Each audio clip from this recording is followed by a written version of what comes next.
Praise the Lord, प्रभु का धन्यवाद देते हैं। तो यहाँ परमेश्वर के पवित्र वचन के अंदर प्रभु का सेवक पौलुस क्या कह रहा है, इसलिए मैं तुमसे परमेश्वर की दया स्मरण लाकर क्या कर रहा हूँ, तुमसे विनती कर रहा हूँ। क्या विनती कर रहा है, क्या करना है? वो कह रहा है कि अपने अपने शरीरों को कैसा, नंबर 1 जीवित पवित्र और परमेश्वर को भावता बलिदान करके चढ़ाओ, यह तुम्हारी आत्मिक सेवा है। तो ये हमारी आत्मिक सेवा है, हमारी शुरुआत है। तो आइए हम एक समर्पण करें, हम सब अपनी आंखों को बंद करें। हम चाहते हैं कि समर्पण के साथ अपने हाथों को उठाएं। इस समय याद रखें खुदा के लोगों, ये बहुत महत्वपूर्ण वचन है। ये हमारे जीवन के आने वाले कल को बदलने के सामर्थ्य रखता है। इसलिए आइए हम सब एक साथ इस समर्पण के साथ आगे बढ़े। बोले परमेश्वर कहें, हे परमेश्वर, यीशु के नाम से मैं अपने शरीर को जीवित पवित्र और आपको भावता हुआ बलिदान करके चढ़ाता हूँ।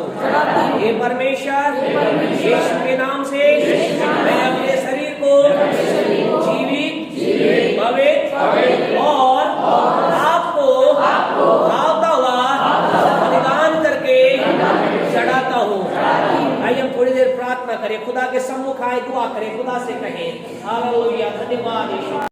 लेकिन हम लगातार ये प्रार्थना, जब हम प्रभु की उपस्थिति में आए, खुदा से कहें, क्या कहें? परमेश्वर, मैं आपका हूँ, मेरा शरीर आपका है, मेरे विचार आपके हैं, मेरी आंखें आपकी है। और जब अपने आप को खुदा को दे देंगे, हम परमेश्वर की महिमा कर पाएंगे। हालेलुया, परमेश्वर हमारे जीवन में अद्भुत कर पाएगा। एक वचन जल्दी से हमारे साथ निकाले।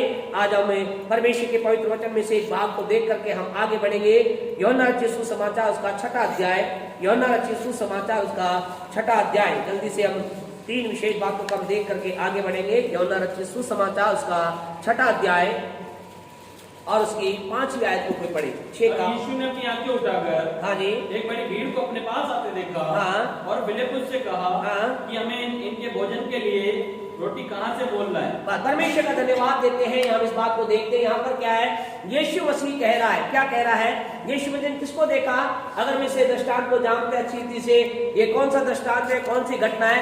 यीशु दृष्टांत की वास्तविक घटना है। कौन सी घटना है? जब यीशु मसीह ने क्या किया? 5000 लोगों को 5 रोटी और 2 मछली के द्वारा तृप्त किया और उनके जीवन में वो चमत्कार किया। तो यहाँ पर हम क्या देख रहे हैं? फर्स्ट बात यहाँ पर क्या देख, ऐसा लिखा है, यीशु मसीह, अगर इसके 6वें अध्याय की शुरुआत से पढ़े तो पता चलेगा। ऐसा लिखा है, यीशु मसीह चला और यीशु के पीछे कौन होगी? बड़ी भीड़ यीशु के पीछे आ गई। आपसे कहना चाहते हैं, जब जब आप और मैं यीशु के पीछे चलेंगे, और यहाँ पर क्या होता है, यीशु मसीह ने देखा एक बड़ी भीड़ मेरे पीछे आ रही है, मेरे वचन को सुन रही है, मेरी बात को मान रही है, मेरी बात को मानने के लिए अपने आप को तैयार कर रही है। तो वहां क्या लिखा है? ऐसा लिखा है, यीशु ने कहा कि इनके लिए रोटी कहां से लाए। यानी कि कहने का मतलब है, यीशु मसीह क्या, यीशु के पीछे जब व्यक्ति हो लेता है तो हम यहाँ देखते हैं यीशु उनके प्रति क्या है? चिंतित है। यीशु उनकी चिंता कर रहा है। आज आपसे फर्स्ट बात कहना चाहते हैं, जिस दिन आप और मैं, जिस दिन हम एक कदम प्रभु के साथ चलने के लिए उठाते हैं, हम कहते हैं हम यीशु के पीछे चलेंगे, हम प्रभु को फॉलो करेंगे, हम यीशु मसीह की बात को मानेंगे, हम यीशु मसीह के वचन को मानेंगे, हम उसके साथ चलेंगे। आपसे कहना जाए दैट द स्टार्टिंग डे, आपसे कह रहे वो प्रारंभिक दिन से ही यीशु आपकी और मेरी चिंता करना प्रारंभ कर। हालेलुया, उसी दिन से खुदा हमारे जीवन के लिए, हमारे बारे में, हमारी चीजों के लिए, चाहे वो हमारी रोटी हो, कपड़ा हो, मकान हो, चंगाई हो, जो कुछ हमारे जीवन की आवश्यकता है, उसी दिन से डे 1 से ही क्या करता है? जिस दिन में आप उसकी चलने के लिए अपने आप को तैयार करते हैं, उसी दिन से प्रभु हमारी चिंता करना प्रारंभ करता है। आज की शाम आपसे कहना चाहते हैं, चिंता ना करें। अगर आप यीशु के पीछे चल रहे हैं, आज हम क्या कर रहे हैं? यीशु के पीछे चल रहे हैं। हम में से कई लोग बड़े समर्पण के साथ चल रहे हैं, बड़े त्याग के साथ चल रहे हैं। हम में से हर एक जन एक समर्पण के साथ चल रहा है, पर कुछों का समर्पण हमें दिखाई देता है, कुछों की स्ट्रगल, उनकी कह सकते हैं, उनका जो कैसे समस्या में क्या दिखाई देती है, लेकिन कुछ की हमें दिखाई नहीं देती। लेकिन आपसे कहना चाहते हम जितने भी लोग प्रभु के पीछे चल रहे हैं, क्यों हम ऐसा कह रहे हैं? क्योंकि प्रभु के वचन के अंदर ऐसा लिखा है, घर जाकर आप पढ़े पहला तिमुथियुस में ऐसा लिखा है, जितने लोग भक्ति के साथ जीवन बिताना चाहेंगे वो उनके जीवन में क्या आएगा? कष्ट आएगा। कष्ट उनके जीवन में, कष्ट समस्या उनके जीवन में आएगी। वो समस्या कई बार हमारे अपनों से होती है, कई बार अलग बाहर से होती है, कई बार अंदर से होती है। लेकिन हम कहें डे वन, पहले दिन से, जिस दिन हम यीशु के पीछे चलना प्रारंभ करते हैं, खुदा के लोगों आपसे कहना चाहते कई प्रकार के समर्पण, कई प्रकार की समस्या हमारे जीवन में आती है। लेकिन आज समस्या के बारे में आपको नहीं कहना चाहते, आपको उत्साहित करना चाहते, इनकरेज करना चाहते। जिस दिन से आपने यीशु के पीछे चलना चालू किया है, उस दिन से यीशु आपकी मेरी चिंता प्रारंभ करता है, हमारे इस बारे में सोचना प्रारंभ करता है, वो हमारे लिए प्रबंध करने का प्रारंभ करता है। दूसरी बात वो इंपॉर्टेंट बात है जिस दृष्टांत सीखने को मिलती है, वो जिसे हम कई लोग मिस कर जाते हैं, जिसे नहीं समझते हैं। मरकुस रचित सुसमाचार उसका 6वां अध्याय, मरकुस रचित सुसमाचार उसका 6वां अध्याय अगर आप निकाले उसकी 37, मरकुस 6:37 अगर आप पढ़ेंगे, वहां पर हम इसी दृष्टांत के अंतर्गत एक बात को देखते हैं। हाँ जी, उसने उन्हें उत्तर दिया, हाँ जी, कि तुम उन्हें खाने को दो, तुम उन्हें खाने को दो। तो यहाँ पर हम क्या देखते हैं प्यारे परमेश्वर? 6:37 मरकुस 6:37 में क्या है? यीशु मसीह ने कहा कि उनको खाने के लिए कौन लेकर आया, जिसका मतलब यीशु क्या चिंता कर रहा है। लेकिन अगला स्टेप जो है, जिसको हम कई बार समझ नहीं पाते या हमारे समझ से बाहर होता है, और हम नहीं समझ कारण से कई बार क्या होते हैं, हम परमेश्वर के साथ चलना छोड़ देते हैं। दूसरा बात यहाँ पर सीखने मिलती है, वो ये है, यीशु मसीह संपूर्ण समाधान को नहीं दिखाता। यीशु मसीह पूर्ण जो बातों से दिखाता नहीं। यीशु मसीह को क्या कहना चाहिए था? अगर हम पहली लाइन से देखें, क्या कहना चाहिए था? यीशु कहना चाहिए था, ये लोग भूखे हैं, चलो मैं इन्हें रोटी देता हूं, चिंता मत करो, बैठा दो, रोटी देता हूं। लेकिन यीशु ने क्या कहा? यीशु ने कहा तो रोटी खिलाएगा कौन?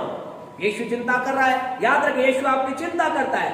दूसरी बात, यीशु संपूर्ण समाधान नहीं दिखाता। और फिर हमें क्या लगता है, ये हमने क्या कर दिया?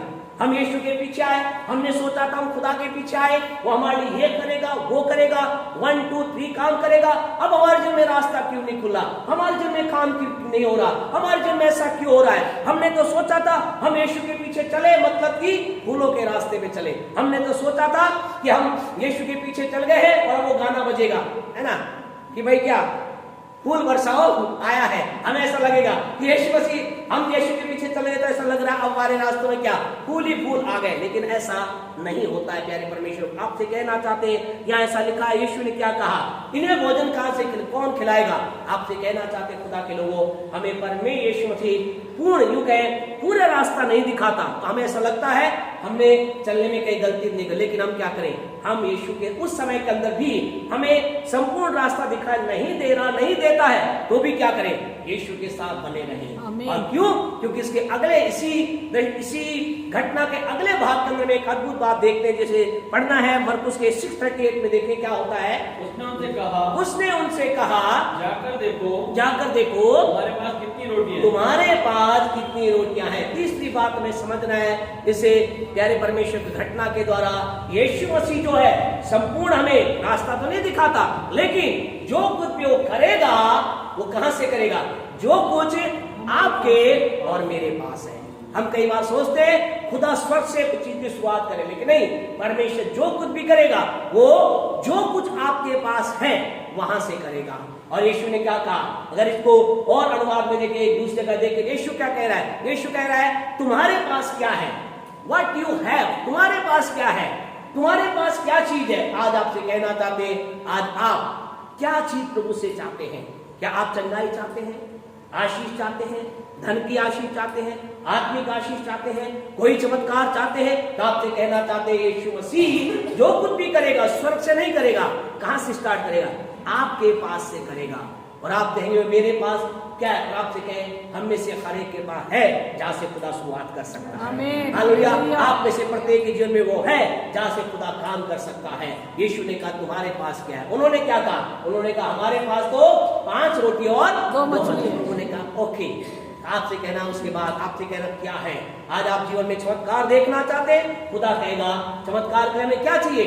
विश्वास चाहिए। प्रभु कहेगा तुम्हारे पास क्या है? आप कहेंगे मेरे पास छोटा विश्वास, आपसे कहना खुदा कहेगा काफी है।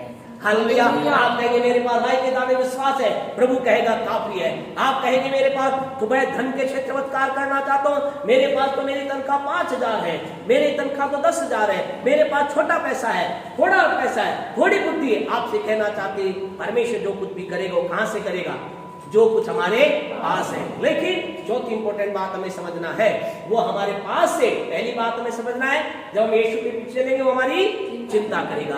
दूसरी बात हमें समझना है, वो हमारे लिए संपूर्ण प्रबंध को नहीं दिखाएगा, यानी कि पूरा यूं कह सकते हैं पूरा प्लान वो डिस्क्लोज नहीं करेगा, पूरी योजना को प्रकट नहीं करेगा। लेकिन तीसरा, वो हमारे जीवन में कार्य करेगा, लेकिन जो हमारे पास है उससे करेगा। और चौथी और आखिरी बात प्यारे परमेश्वर, वो हमारे पास जो उससे करेगा, जब तक वो नहीं करेगा जब तक कि जो हमारे पास है वो उसको ना दे। कई बार आज जीवन में क्या होता है, हमारे पास जो है हम पकड़े रहते हैं। ये उसी समय नहीं है, लेकिन छोटी जल्दी से बताया आपको, वो उसी घटना के समान है। जो क्या है, वो बंदर है, एक बंदर को क्या एक हांडी मिली और उसमें क्या था, चने थे। उसने सोचा मैं ले लूं, जो है उसने उसका अंदर डाला और मुट्ठी बांध कर निकाला, क्या उसका हाथ उसमें फंस गया। अब वो उसके लिए यही है, वो भूखा, उसे क्या वो सोच रहा है मैं चना भी ले लूं और मेरे हाथ बाहर निकल जाए। आज कई लोग यही सोचते हैं, वो सोचते जो मेरे पास है मैं रखूं और खुदा भी काम करे। नहीं, जो आपके पास उसे खुदा को, आपको उसे मुट्ठी को, उस हाथ को क्या करना पड़ेगा, खोलना पड़ेगा। आपके पास जो खुदा, मेरे पास विश्वास है मैं उसे देता हूं।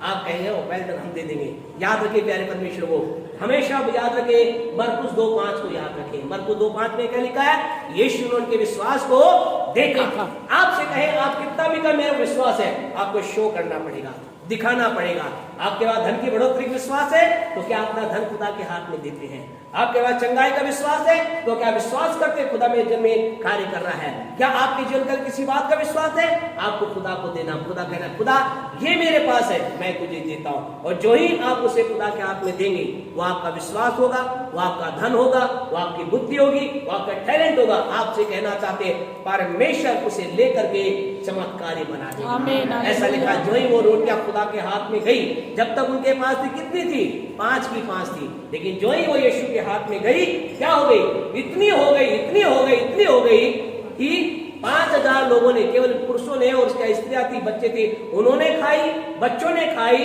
और कितनी, 12 टोकरे। पिछले दिनों एक भाई प्रभु के वचन प्रचार कर रहे थे, उन्होंने कहा 12 का मतलब क्या है।